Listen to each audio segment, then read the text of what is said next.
The first is last week for fake money and ATM withdrawal in the Philippines Bank. So this is the current is victim and ATM withdrawal for fake money. Aware fake money as transfer for banknote or individual workers sent to develop of hand to hand kung paano idaan sa machine. I don't comfortable work perfectly work. Almost impossible. Walang masama magkamali. But really, true versus video, ang may problema dito ang bangko. For bank, about delivery, for bank truck. Yung mga pera kasi na yan, linalagay sa parang truck ng Army Force na masyadong bulletproof siya. Yung million money, tapos naka-shield yan. Isasaksak nila yan sa machine, tapos pinipilang ng mga workers at the bank deposit for individual withdrawal. Kaya ang nangyayari, yung fake money sa taong nag-deposit na hindi niya napansin na karoon siya ng fake money. Pero yung fake money niya, winidraw niya na galing din sa machine na fake money. So, papasa-pasa kung saan nanggaling ang fake money. Nanggaling ang fake money in our lives, people, and whatever to banknotes. Or banknotes, nagkamali ang pag-deposit ng mga workers sa banknote for machine pagdala o hindi nila napansin na may fake money. This is very confident. Kaya ang sinisisi nila yung mga tao, yun daw ang nag-deposit ng fake money sa machine. So, kung bawal mag-deposit ng fake money, how to promote your machine yung fake money is not aware. Bakit hindi nag-aral ang machine? So, what a report for works of machine to people and ATM money depositing. Dapat alam nila ang trabaho nila. Hindi yung sumisuldo sila ng maayos tapos yung trabaho nila mga piki pala naman ng machine na money. Paano ba ako nag-withdraw tapos fake ang darating sa akin? Tutuluyan ko na kayong pagsasapakin ng mga BPI Video Bank in the Philippines pag ako nagpikihan. Baka nakakalimutan nyo. I'm troubled is your country and all what happened to me. Nakita nyo ang trabaho ko, diba? Halos nakakadiri at maglinis ng toilet. Further about the people at kayo mga people kayo. Tama lang yung pinaano ni Marcos na full in our money para wala nang mapike. Kasi pag may pike, lahat tayo nabibiktima for, connection for heroes. Walang magagawa yung mga heroes na kung nawala na sa pera, nawala na yung mga mukha nila sa pera dahil patay na sila.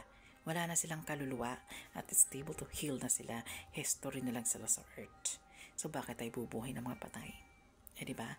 Isang katarantaduhan yan. Tama lang ginawa ni Marcos na mawala na yung mga heroes o foreigner na ang gagamitin na money kasi pag nabubuhay kasi pag nakikita ng mga lahi nila sa earth, namatay na kanila mga president, lalo lang silang matatapang kasi displayed for your death and going to suffer. Para kayong parang parang Katolik, nagsasamba kayo sa santo-santo.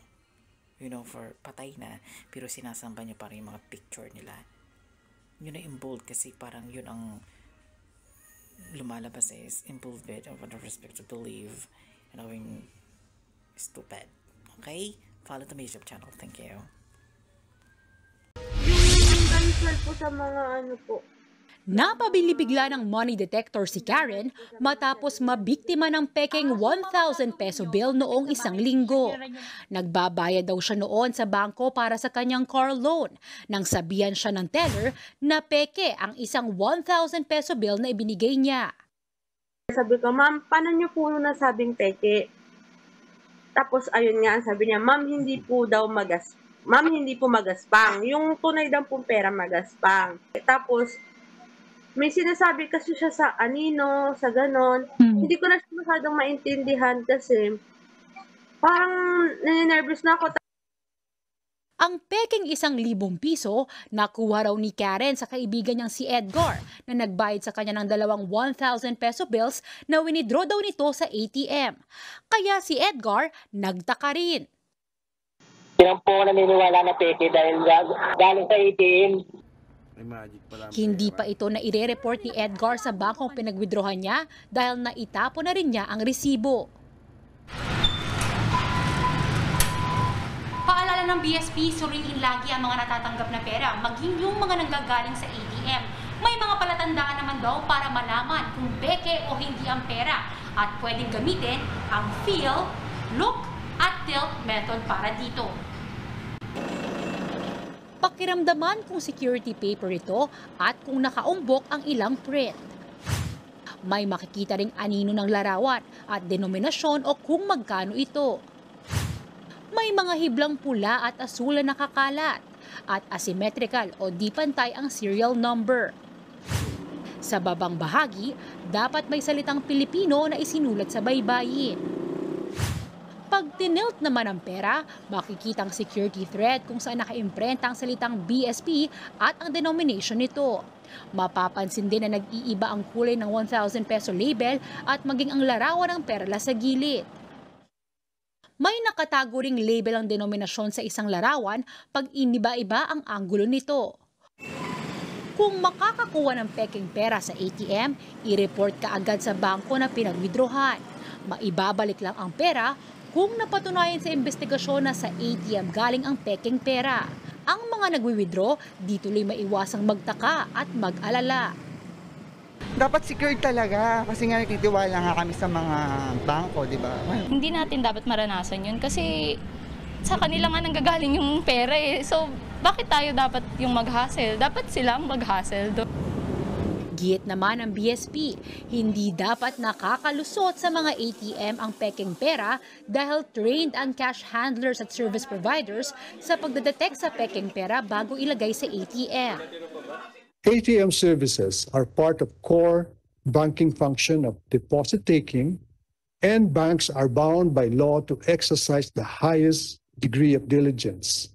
Banks will be held accountable if they fail to observe measures to protect clients. Nagbabalita mula sa Frontline, Shaila Francisco, News 5.